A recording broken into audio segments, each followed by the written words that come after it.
Upper primary 2026-এর জন্য আমাদের CDP পড়তে হবে। কেন না, সিডিপিতে 30 নম্বর আছে। 30 নম্বর আছে, এই 30 নম্বর আমাদের কমপ্লিট করতে হবে 2026-এ।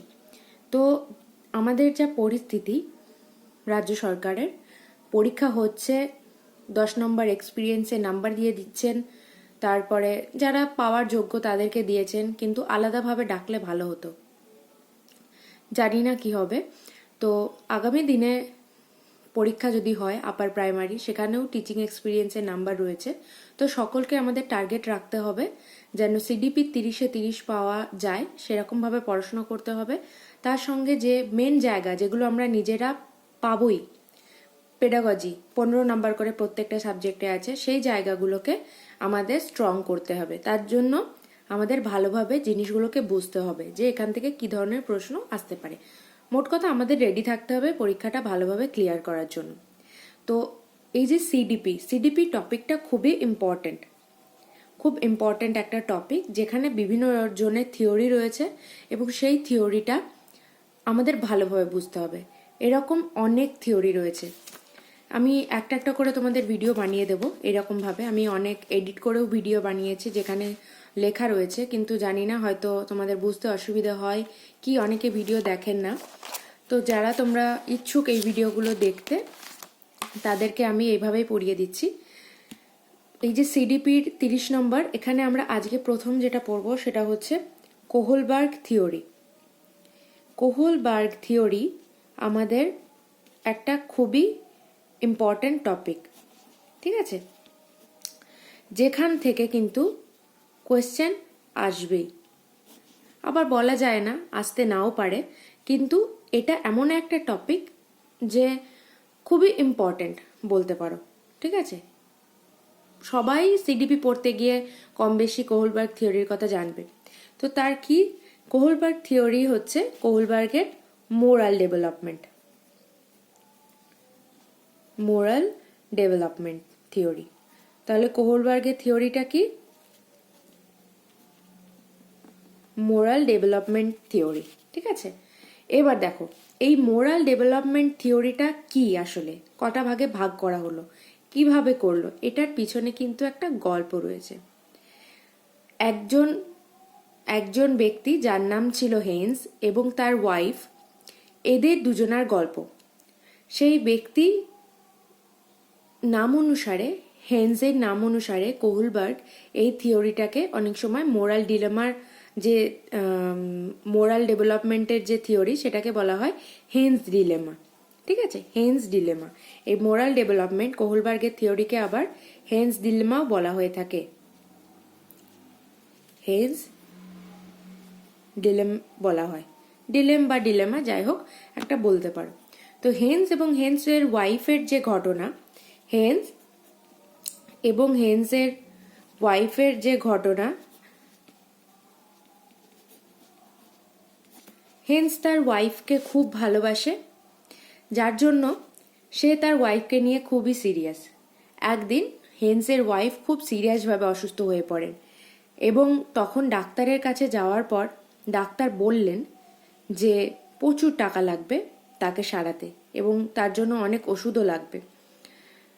এবার হেন্সের কাছে এত টাকা নেই যে সে তার ওয়াইফের প্রপার ট্রিটমেন্ট করাতে পারে, ওষুধ কিনতে পারে, কিন্তু সে তার ওয়াইফকে এতই ভালোবাসে যে তার জন্য চিকিৎসা প্রপারলি করতে চায়, তাকে বাঁচাতে চায়। এখন হেন্সের কাছে দুটো সিচুয়েশন রয়েছে। হেন্সের কাছে এখন দুটো সিচুয়েশন। এক নম্বর সিচুয়েশন হচ্ছে তার ওয়াইফকে যে অবস্থায় আছে সেই অবস্থায় ছেড়ে দেওয়া, সেইভাবেই রেখে দেয়া। আর একটা সিচুয়েশন হলো, 2 নম্বর সিচুয়েশন হলো চুরি করে টাকা নিয়ে আসা,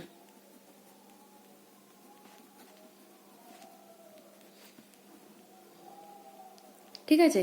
এই দুটো সিচুয়েশন হেন্সের কাছে এখন রয়েছে। তো তো এই যে পুরো গল্পটা, এই গল্পটা কোহলবার কি করলেন, কিছু বাচ্চাদেরকে শোনালেন। এবার যতগুলো বাচ্চাকে শোনালেন সবার সিচুয়েশন কিন্তু আলাদা আলাদা।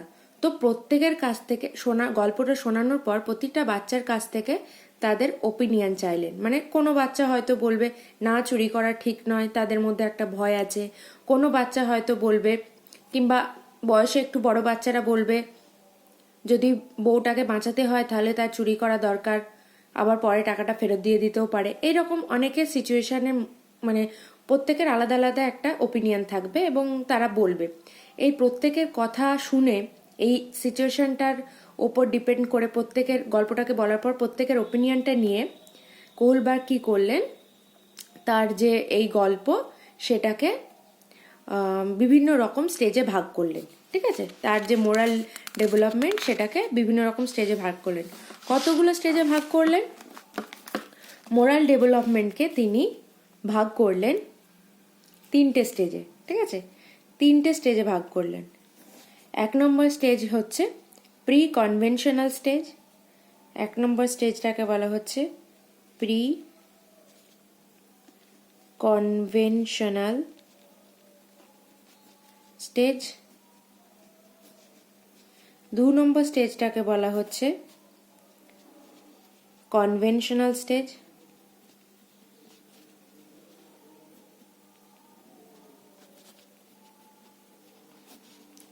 3 নম্বর স্টেজটাকে বলা হচ্ছে পোস্ট কনভেনশনাল স্টেজ।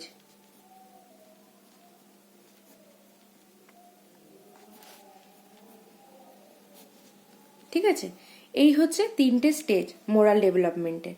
কি কি? Pre conventional, conventional, post conventional.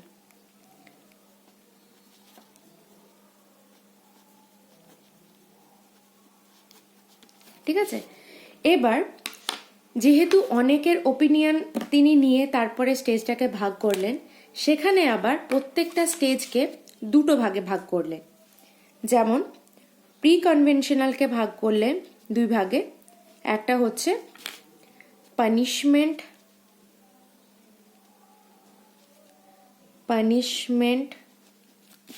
And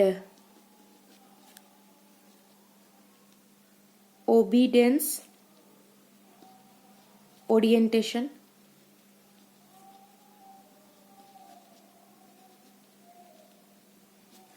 আর একটা হচ্ছে ইনস্ট্রুমেন্টাল রিলেটিভিস্ট ওরিয়েন্টেশন।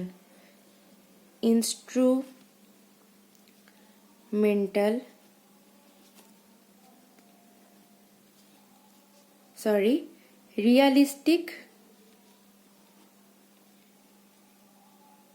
বোধহয় রিয়ালিস্টিক না, ইনস্ট্রুমেন্টাল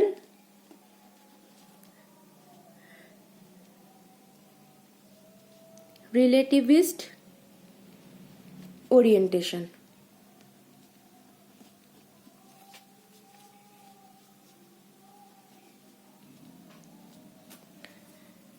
এটাকে শুধু ইনস্ট্রুমেন্টাল স্টেজও বলা হয়। ঠিক আছে, ইনস্ট্রুমেন্টাল স্টেজও এটাকে বলা হয়। আর তারপরে কনভেনশনাল স্টেজটাকেও 2 ভাগে ভাগ করা হয়। একটা হচ্ছে গুড বয় নাইস গার্ল,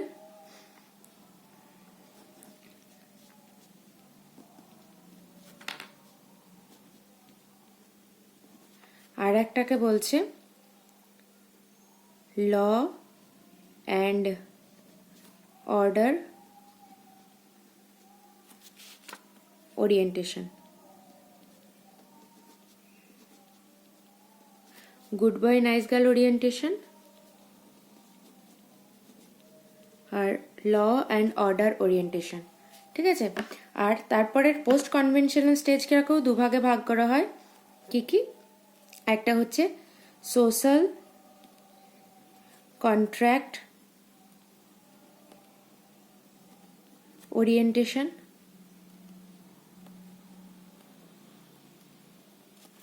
আর একটাকে বলা হচ্ছে ইউনিভার্সাল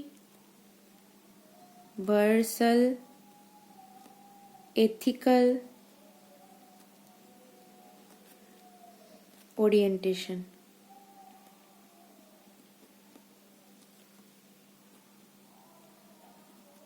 ঠিক আছে, তো মোরাল ডেভেলপমেন্টের 3টি stage, pre conventional stage, conventional stage, post conventional stage.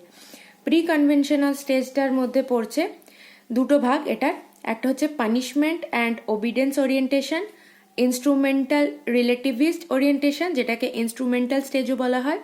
Conventional স্টেজকেও দুভাগে ভাগ করা হয়, good boy nice girl orientation, law and order orientation. Post conventional স্টেজকেও দুভাগে ভাগ করা হয়, সোশ্যাল কন্ট্রাক্ট ওরিয়েন্টেশন আর হচ্ছে ইউনিভার্সাল এথিক্যাল ওরিয়েন্টেশন। এবার প্রত্যেকের ওপিনিয়নটা কিভাবে, কি কি ওপিনিয়ন পেয়েছেন, কিভাবে পেলেন, সেই ওপিনিয়নের উপর ডিপেন্ড করে এতগুলো ভাগ করা হয়। এবার দেখো, ভাগ তো করা হলো, কোন বয়সীতে কোন বয়সে কোনটা কাজে লাগে। দেখো, যেটা প্রি কনভেনশনাল স্টেজ, ঠিক আছে, প্রি কনভেনশনাল স্টেজে তোমাদের 3 থেকে 7 বছরের মধ্যে এই ঘটনাটা ঘটে। এটা হচ্ছে 3 থেকে 7 বছরের বয়সী শিশুদের মধ্যে এটা ঘটে। প্রি কনভেনশনাল স্টেজটা 3 থেকে 7 বছর বয়সের শিশুদের মধ্যে এটা ঘটে। সেখানে কি হয়, এই পর্যায়ে যখন বাচ্চারা প্রাইমারি এবং এলিমেন্টারি স্কুলে পড়ে, তখন মানে ক্লাস 5-এ, ঠিক আছে, ক্লাস 5-এর আগের যে বাচ্চারা, এই পর্যায়ে তারা ভালো মন্দ বিচার করে, তারা নিজের চাহিদা ও প্রত্যক্ষণের উপর মানে বিচার করে তাদের ওপিনিয়ন রাখে। এই সময় সমাজ স্বীকৃত নিয়ম নীতি তারা বোঝে না, তাই তাদের এখানে ওবিডেন্ট অ্যান্ড পানিশমেন্ট আর হচ্ছে ইনস্ট্রুমেন্টাল এক্সচেঞ্জ, এই ব্যাপারটা এদের আসে। এবার দেখো, ওবিডেন্ট পানিশমেন্ট অ্যান্ড ওবিডেন্ট ওরিয়েন্টেশনের উদাহরণ কি বলতে পারি আমরা। এই স্তরে শিশুরা যে কাজ করলে শাস্তি পাবে সেই কাজ করে না, যে কাজ করলে শাস্তি হয় সেই কাজ করা যাবে না, সেটাই এই সময়কার শিশুরা বোঝে। যে কাজ করলে শাস্তি হয় সেই কাজ করা যাবে না। আর ইনস্ট্রুমেন্টাল এক্সচেঞ্জে কি হয়, কোনো বাচ্চা কি করে, তার ক্লাসমেটকে একদিন টিফিন দেয় এবং সে জানে আজ যদি সে তাকে টিফিন দেয়, পরের দিন সে টিফিন এনে তাকে শেয়ার করবে। তো সে যদি কোনো দিন ভুলে যায়, তাহলে তার বন্ধু তাকে টিফিন দেবে এবং তাকে সাহায্য করবে। তো এইভাবে কেউ কাউকে হেল্প করলে অপর দিকে যাকে হেল্প করা হয় সেও কোনো না কোনো সময় তাকে হেল্প করবে, এটাই তারা মনে করে। ঠিক আছে, এটা গেল ইনস্ট্রুমেন্টাল ওরিয়েন্টেশন। এরপরে গুড বয় নাইস গার্ল আর ল অ্যান্ড অর্ডার ওরিয়েন্টেশন। এটা কখন হয়? এটা হয় এই স্তরটি দেখা যায় 12 থেকে 18 বছর বয়সের ছেলে মেয়েদের ক্ষেত্রে, অর্থাৎ অ্যাডোলেসেন্স স্তরে, এবং ইয়ং অ্যাডাল্টহুড অর্থাৎ 25 থেকে 40 বছর বয়সে। এটা যেটা হয় সেটা হচ্ছে 12 থেকে 18 বছর আর হচ্ছে 25 থেকে 40 বছর, এই দুই বয়সের মধ্যে এই স্টেজটা দেখা যায়। একটা হচ্ছে অ্যাডোলেসেন্স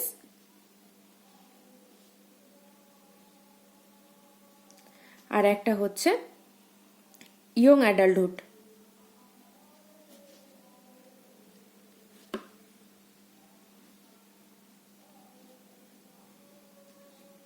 ইয়ং অ্যাডাল্টহুডে, ঠিক আছে, এই দুটো বছর বয়সের ক্ষেত্রে কনভেনশনাল স্টেজটা দেখা যায়।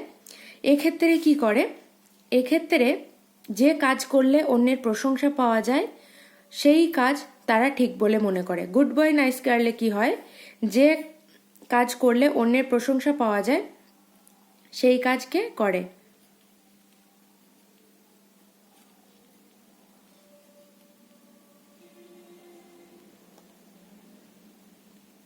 সেই কাজ করে, যে কাজ করলে অন্যের প্রশংসা পাওয়া যায় সেই কাজ তারা করে। আর ল অ্যান্ড অর্ডার যে ওরিয়েন্টেশনের ক্ষেত্রে হেনজের যে টাকা চুরি এখানে ভয় সৃষ্টি করে যাতে তাকে পুলিশ না ধরে নেয়। এই সময় সমাজের রাষ্ট্রের নিয়মকে মান্য করে তারা কাজ করে। তো এক্ষেত্রে হেনজের যে টাকা চুরির ব্যাপারটা, সেটার ভয়ের কারণে তারা কি করে, বলে যে টাকা চুরি করা ঠিক নয়, কারণ জানে যে টাকা চুরি করলে পুলিশে ধরে নিয়ে যাবে। তো এখানে চুরি করা ঠিক নয়। ঠিক আছে, ল অ্যান্ড অর্ডার ওরিয়েন্টেশন। এরপরে যেটা আসছি post conventional stage, social contract orientation আর ইউনিভার্সাল এথিক্যাল ওরিয়েন্টেশন। এটা কখন ঘটে? এটা ঘটে হচ্ছে যখন বয়সটা অনেক বেশি হয়, অর্থাৎ 40 বছর যখন বয়স হয়ে যায় বা তার মানে ইয়ং অ্যাডাল্টহুড থেকে, ঠিক আছে, মানে আমরা বলতে পারি 30 বছরের পর থেকে কিংবা 40 বছরের পর থেকে এই জিনিসটা ঘটে যে তারা সমাজের ভালোর জন্য বা উন্নতির জন্য আইনকে আরও পাল্টানো যেতে পারে, অর্থাৎ সমাজ স্বীকৃত মানুষের যে অধিকার রয়েছে তার উপর ভিত্তি করে এই স্তরের ভালো মন্দ বিচার করা হয়। তো সোশ্যাল কন্ট্রাক্টের ক্ষেত্রে কি হয়, সমাজের ভালো মন্দ বিচার করে সমাজকে যে আরও পাল্টানো যেতে পারে সেটার উপর ডিপেন্ড করে তাদের ওপিনিয়নটা রাখে। আর একটা হচ্ছে তোমার পোস্ট কনভেনশনাল স্টেজের ইউনিভার্সাল এথিক্যাল ওরিয়েন্টেশনের ক্ষেত্রে কি হয়, ভালো মন্দের বিচার পুরোপুরি মানুষের বিবেক বোধের উপর নির্ভর করে। প্রত্যেক মানুষের নিজস্ব কিছু যুক্তি কারণ ক্ষমতা রয়েছে, তার উপর নির্ভর করে তা বিচার করে। তো এটা তারা কি ভাবে, তারা প্রত্যেকের আলাদা আলাদা ওপিনিয়ন, চুরি করলেও কিছু হবে না, এবার তার বউকে ফেলে রাখলেও কিছু হবে না। তো দুটো ওপিনিয়নই একটা ব্যক্তি রাখতেই পারে, সেটা তার পার্সোনাল ব্যাপার। এক্ষেত্রে ইউনিভার্সাল এথিক্যাল ওরিয়েন্টেশনটা এইরকমভাবে কাজ করে। তো কোহলবার্গের যে থিওরি, এটা আমি তোমাদের বোঝাতে পারলাম যে কীরকমভাবে কোহলবার্গের থিওরিটা কাজ করে।